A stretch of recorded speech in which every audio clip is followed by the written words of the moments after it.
વનમાં બાપુ એક એવું ઝાડ થાય છે અને બધે થાય છે જેને આપણે ખાખરો કહીએ છીએ. એ હોળે કળાએ લીલો સમ હોય ને બાપુ ત્યારે એને ખાખરો કહેવાય. હોળે કળાએ ત્યાં ખાખરીઓ લીલા સમ પામે ને ત્યારે એને ખાખરો કહેવાય.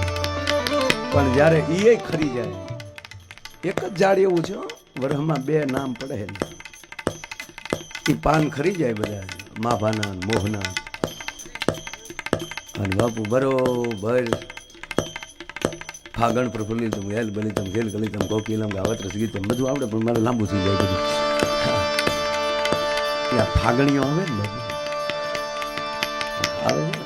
આજ તો પોષી પૂનમ છે, હાવ પોષી છે બાપુ, હાવ પોષી પોષી પૂનમડી પોસા મારા વરત. ભાઈની બેન રમે કે જમે? નાના નાના હતા ને તો અગાઉ એમ કહે ભાઈ જમે એમ કહેજે હો ભાઈ, પણ હું અપલખણો કહું યાર, પછી મારે આખી રાત ક્યાં રમવું એમ. હા, એટલે આજે પોષી પૂનમ છે ને આવા પવિત્ર દિવસે ખાખરિયાની આ પવિત્ર ભૂમિમાં પણ જ્યારે પાન ખરી જાય, અને આના એક જ આવી પનખરમાં નથી ખરતા, એ ધીરે ધીરે ધીરે ધીરે અત્યારે પોહમાં મળે ખરો. હા, જ્યાં અડધો પોહ 11 થઈ જાય ને ત્યારે એને આખો ખાલી ઊભો હોય અને એની અંદરથી પછી કુણી કૂપેલું ફૂટે, એને કેહુડો કહેવામાં આવે મારા બાપ. એને પછી કેહુડો કહેવાય છે ઈનો. એટલે આજ સાધુડાના ભજનની કળિયુથી આજ આ કેહુડો બન્યો છે. આવો એક સરસ મજાનો મંડપ વિષ્ણુદાસ બાપુ દાણીધારિયા મંડળના મહંતશ્રીને પ્રણામ કરી, જેની પાછળ મંડપ કર્યો છે, તમામ દિવ્ય ચેતનાને મારા કોટી કોટી પ્રણામ. મંડળના કોટવાલને મારા પ્રણામ.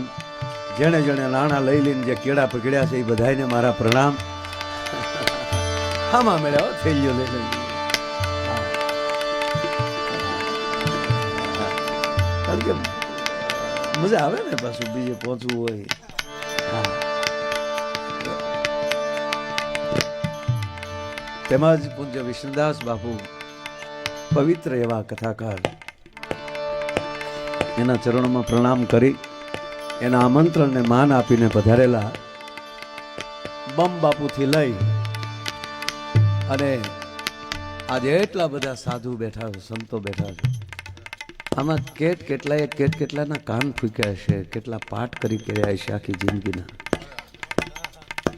કેટલી જોતું કરી છે બાપુ. ભારત વર્ષ છે. હે, આવી ઓરા અને આવી ઉર્જા પૃથ્વીના ખૂણામાં ન જોવા મળે બીજે ક્યાંય. હું હમણાં જ કાર્યક્રમમાં ભૂપેન્દ્રસિંહ બાપુ બધા હતા, કાર્યક્રમ અત્યારે પતાવીને આવ્યો, ત્યારે મેં સાલુમાં કીધું કે આપણે કોકના લગ્નમાં જઈએ, ભલે આપણે હવાણું કરતા હોઈએ, પણ ઝાલા બાપુ આ દેશનો બ્રાહ્મણ ચોરીની અંદર ચોરી પ્રગટાવી અને 2 મંત્ર બોલી અને 4 આહુતિ ઘીની બાપુ આપે છે ને, એ ચોરીના યજ્ઞથી લઈ અને અતિરુદ્ર સુધી વ્યા જાઓ. અને આ દેશનો એક સાધુ, આ દેશનો કોઈ માણા કાંઈ ન હોય તો હાથમાં ધૂપિયું લઈ દી હાથમાં, એની અંદર થોડો ગૂગલ નાખી, અને ગૂગલ ન હોય તો ઘરની આમ થોડુંક એવું ઘી નાખી અને ધૂપિયાના ધવાડાથી લઈ અને લક્ષ ચંડી સુધી તમે વ્યા જાઓ. અને જેટલા જેટલા થડા છે, જેટલા એવા પરિવાર છે, એ હવની ઘરે અખંડ જ્યોતું ચાલે છે, એ જ્યોતિની ઉર્જા લઈ લ્યો. અરે છોડો, હાથ વાગે આ તો ગામો ગામ 5-5 દીવાની જ્યોતું. આ દેશનો ઠાકર મંદિરનો પૂંજારી હોય, વૈષ્ણવ પૂંજારી હોય, તમે કોઈ પણ સાધુ આપણે 3 પાઠમાં લઈ લો, એ હવના મંદિરમાં સાધુ અને બ્રાહ્મણ પોતાની જ્યોતું એક હારે જળાળા મારતી હોય, એની ઉર્જા લઈ લ્યો.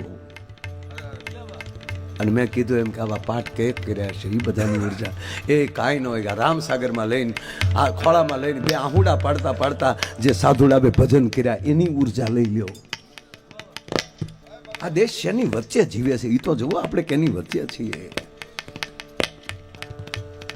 અને આપણી નાની એવી મઢીથી લઈ અને હિમાલયની ટોચ સુધી વયા જાઓ ને હિમાળાથી લઈને ગિરનાર સુધી વયાવો, કઈક સાધુડા એની ધૂણિયું તખાવીને બેઠા, એની ઉર્જા લઈ લ્યો. અને આવા બમ બાપુ જેવા કઈ અમાસું ઉજવી રહ્યા છે, ગામો ગામ ભજન થઈ રહ્યા છે, એવા ભજનની ઉર્જા લઈ લ્યો. અહીંયા બેન લલિતાબેન ગાતા હોય, શૈલેષ બાપુ ગાતા હોય, માં હજી ગાવાના છે, નંદરામ બાપુ બેઠા છે, આ બધા સંતો બધા જે ભજન થઈ રહ્યું છે. તબલા વાળો વગાડતો મનમાં ગાતો હોય, નકર તો તાલમાં રહી જ ન હોય કે એ ગાય છે. મંજીરા વાળો એને આ પરકાયા પરવેશું છે. આમાં મેં જાહેર ચેલેન્જ કરેલી છે કે કોઈ ભજન વગરનો એમના મંજીરા બબે દોઢ કલાકના રાઉન્ડ હાલતા ને આમાં, અને એમાં આ જે બધા પાછા ઉપાડીને જે ડબલમાં હાલતા હોય ભજન, આવડા દેવ ભડનગરી બધા હાવ ભાંગી જાય બધા. બાબુ આ જે આ થાય છે એમણા તાલ વગરનો ભજન વગરનો આવીને 5 મિનિટ કરે, હાલો ન થાય બાબુ. ભજન પરકાયા પ્રવેશ કરી જાય એની અંદર, એને થાક ન લાગવા દે. એ બધી ઉર્જા તમે લઈ લ્યો તો ભારતની ઓરા કેવી છે, ભારતની ઉર્જા કેવી છે. કેવલ હકારાત્મકતાની જરૂર છે તો એ ઓરા આપણી પાસે આવી શકે. એ ઓરા ભેગી થઈ રહી છે. અને એમાંય જે આ 2024 ને 25 ને આ હવે 26 શરૂ થઈ, આ દેશનો વડાપ્રધાન એમ કહેતા હોય ડંકાની ટોચ ઉપર જઈ કે 2045માં દેશ વિશ્વગુરુ હશે. શું કામ કહે છે? હવે જે આ પેઢી આવી છે ને, એ મારા દેશની માં શ્રીમદ કરે ને ત્યારથી આવાહન મળે છે કરવા કે મારા ઉદરમાં કોઈ દિવ્ય ચેતના આવે.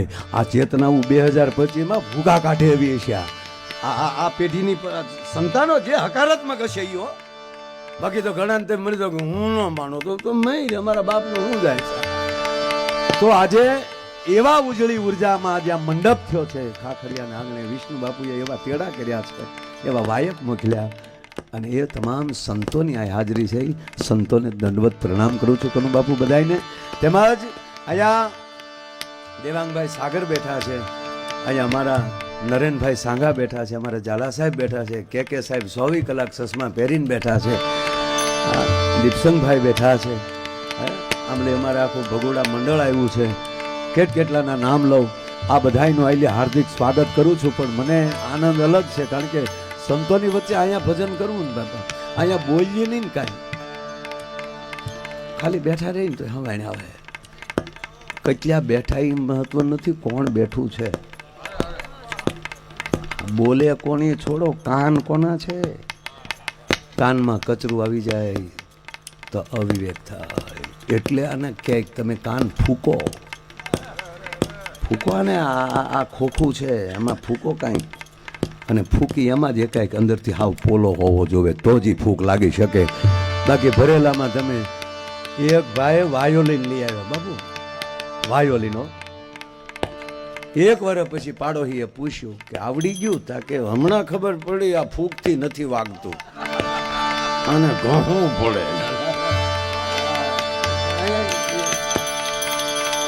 આપણે ધીરાતે પછી એને એ વરસથી પછી ખબર પડી. એક જણો એક ભાઈના પત્ની બહુ સારા સંગીત શોખીન, તે આપણે અહીંયા ઓલું છે ને સંગીતની દુકાન ભાવનગરમાં, પાલીતાણા છે. હું ભાવનગરનું કહું છું. આપણે કયો છે ભાવનગરમાં? રાજ મ્યુઝિક. સિટીનું કહેવાય ને, આપણે આઘું ન કહેવાય, મોરું પડતું હોય છે. નગર એમ કે ક્યાંય ભાવનગર મૂકીને છે પાલીતાણા ગયા હતા, એટલે ખોટું આપણે નજીક પડતું હોય એટલું કહેવાય. પાલીતાણાનું કયું છે? મનોહર. એ પાલીતાણામાં બહુ જૂનું નામ મનુભાઈનું. હા, એટલે બધા જૂના જ નામ છે, આમાં કોઈ નવા નામ તો છે જ નહીં. હા, બધા જૂના નામ. મારું કે ઓછું જૂનું નામ છે. હા, 1996 રોડે રીડ્યો છું. હા, એ કે અમે બધા બહુ જૂના, તાને હું જે ડાબામાં નાખવા જેવા છે. અને આપણે કેટલા જૂના હશું, હું ખબર કેટલા ભાવ ભેળા હાલ્યા આવતા હશું. એ જે હોય એ થાય પાછા. હા, બાકી કાંઈ તમે કાંઈ તો હું કેવું જ નતો બધા ચાલે બાપુ હકીકત હતો. એક જણા ને એના પત્ની ટૂંકમાં સંગીતના શોખીન, તે લઈ ગયો ત્યાં. એટલે એના પત્ની કે હાર્મોનિયમ લેવું છે. હાર્મોનિયમ થતું હતું 50,000. એટલે એનો પતિ કે પેલા વાહળી લેવાય.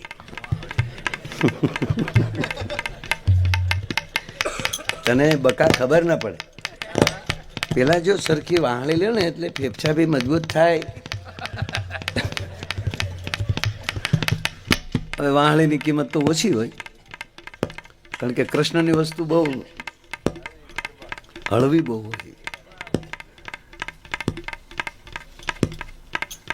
એ તો રાધાએ કીધું કે રાધાને કીધું કોઈએ કાનમાં, હું ભાળી ગઈ કાનમાં. રાધાએ કીધું કે ગોવર્ધન છે ને ટસલી આંગળી ઊંચો થઈ જાય, પણ વાહળીને તો તારે 2 હાથ દેવા પડે. એ કઈ તો પછી એને વટમાં શું કર્યું ખબર? ટસલી આંગળી ગોવર્ધન રાખ્યો ને એકાદે વાહળી રાધાને કે જોઈ લે, હું બધું કરી શકું. કૃષ્ણ કહે છે ને. હા, એટલે એક દી કોકના લગ્ન હતા ને, તે ઢોલ ને હરણાય નરેનભાઈ, તો એમાં તમારી જેવા બધા જાનૈયા હતા, ઉલ્લીને પૈસા નાખતા હતા, જમાવટ હાલતી હતી. પણ એમાં ગેપ પડ્યો ને એટલે ઢોલે હરણાઈને કીધું કે તારા પૂન કહેવા જો, તને ઓશીકું હોઠનું મળે. અને વગાડવાવાળો 2 હાથે જાણે તારા પગ દબાવતો હોય. અને અમે શું પાપ કર્યા, ડોકમાં નાખ્યા નથી, ધબધબાટી બોલાવી નથી. ઓલો હાર્મોનિયમ વાળા જે ના દુકાને છે પાછા ભૂલી જતા. હા, એ કઈ પૂરું ન થઈ ગયું એમના. હા, તે ઢોલ કે અમે હું પાપ કર્યા, તબલા કે જીતું સુરત નહોતો ગયો ભાઈ, સુરત હતા ને કીર્તિભાઈ.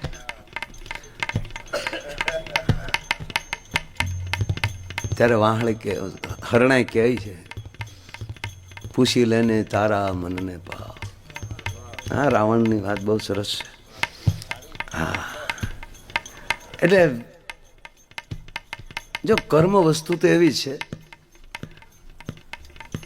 1000 ગાયોના ટોળામાં વાસરુને મૂકો તો વાસરુ એની માને ગોતી લે ગાયને.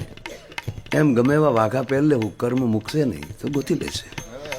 પણ આવા સાધુડાનો હારો ગોવાળ થઈ ગયો ને આપણો ગુરુ,